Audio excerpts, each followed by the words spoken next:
Sanjay sir, क्या कहना चाहेंगे? इतना प्यारा ज्वेलरी कलेक्शन है, तो क्या न्यूनेस और कितना अच्छा से मतलब कितने अच्छे से आपने इसमें नयापन लाने की कोशिश की? हम अभी 4 पीढ़ी के जूलर्स हैं, तो हम कोशिश करते हैं कि अपना ख़ानदानी रिवाज बनाए रखें।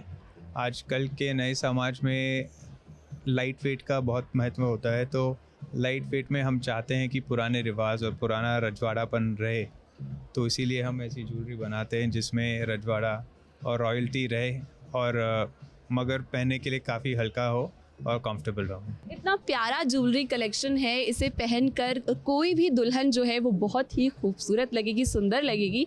और सुंदर तो वैसे सचिन और साइली भी लग रहे हैं जन्माष्टमी के मौके पर, दोनों राधा और कृष्ण जो बने हैं।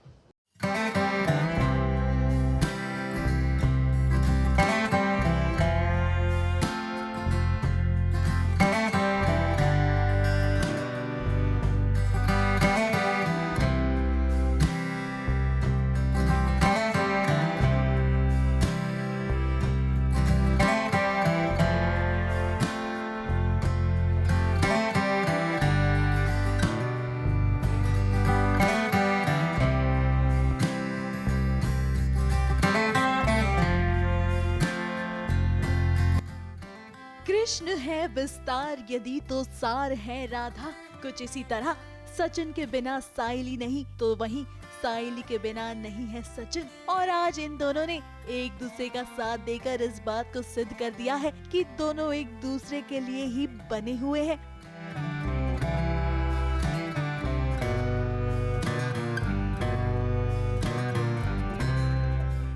अब कहानी में रेणुका चाहती है कि पूरा परिवार मिलकर कृष्ण जन्माष्टमी मनाए, जिसके लिए ना चाहते हुए भी सचिन को हामी भरनी पड़ती है और देना पड़ता है साइली का साथ। और इसी वजह से दोनों मिलकर बना रही हैं झांकी, जहां करेंगे कृष्ण भगवान वास।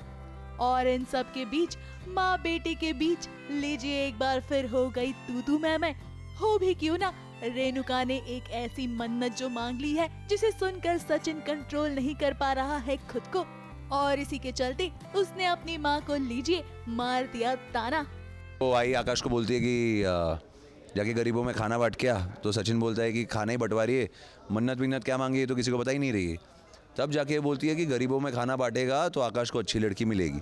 तो ये आकाश के पास आके ताना मारता है और बोलता है अरे वाह, पहली बार जिंदगी में कोई अच्छा काम करने बोल रही है, जाकर ले, क्या मालूम शायद को अच्छी लड़की मिल जाए।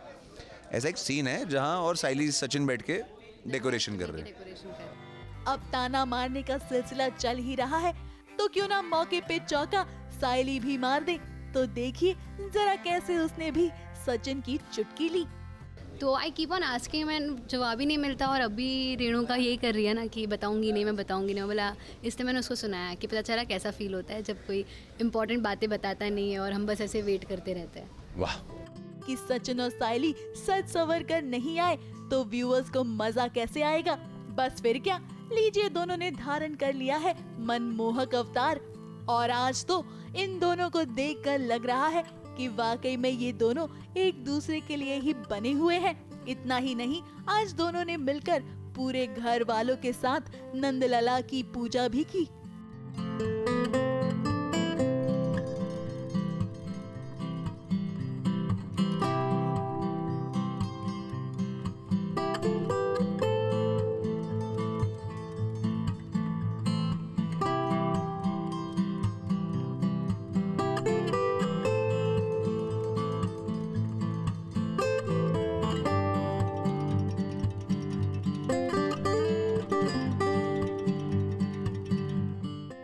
पूजा के बाद एक पल के लिए जब अपनी माँ को सचिन ने सुना तो उसे लगा कि उसे अपनी माँ का प्यार मिल गया।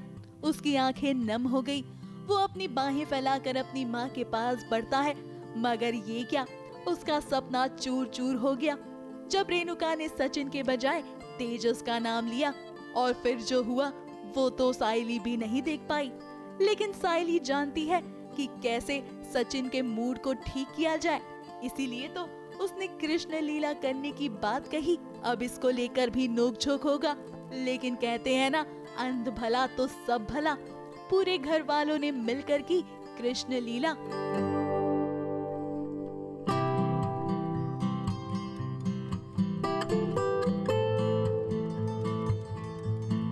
रेणुका चाहती थी कि जन्माष्टमी सब सेलिब्रेट करे बिकॉज उसने कोई मन्नत ली होगी या उसे किसी पंडित जी ने कहा था। तो हम सब बहुत एक्साइट हो जाते हैं कि चलो ठीक है पूजा तो करेंगे। तो सचिन नहीं चाहता कि वो इन्वॉल्व हो इसमें, तो मैं उसको थोड़ा कन्विंस करती हूँ और फिर हम सब तैयार होके आते हैं। एंड उसी बीच में कहती हूँ कि अभी इतना सब कुछ कर लिया है, पूजा वूजा कर रहे हैं हम, तो why not have a dance. तो कृष्ण लीला करते हैं करके। अब आज तो सायली ने बात को संभाल लिया, लेकिन सायली समझ रही है कि सचिन अपनी माँ का प्यार चाहता है। अब इसके लिए वो क्या करती है, ये देखना वाकई में इंटरेस्टिंग होगा। ABP news report.